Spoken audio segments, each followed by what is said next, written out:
Perseveration essentially means you're stuck in a loop. You're doing the same thing over and over again. For children on the spectrum or young children, often we see they perseverate with videos, they perseverate with specific characters. They'll have favorite books they want to hear, favorite songs, very nursery rhymes.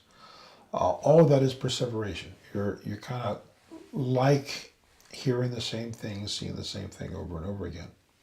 You can also perseverate with thoughts. You can have positive thoughts, you kind of go over and over again. Negative thoughts, you go over and over again. This is all part of what we all do to varying degrees. Relative to the books and videos and such, it tends to be more young children and children on the spectrum. If you will, a little bit of something's okay. Too much of something becomes not so okay.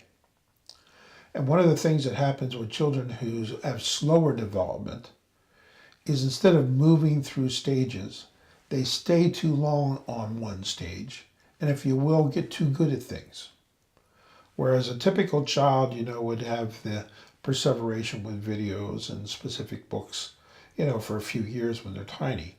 They tend to move past that and want more input and various input. Kids on the spectrum, however, or kids with Down syndrome or other developmental issues, when that process is slowed down, they're there too long and their brain gets too trained, or if you will, the plasticity of the brain trains the brain to look for and seek that kind of input. So with kids with any kind of developmental problem, we want to avoid perseveration. Lots of different input, constantly changing input, rotating input, and whether we're talking about a video, we're talking an iPad app, a song, lots of variety, lots of change.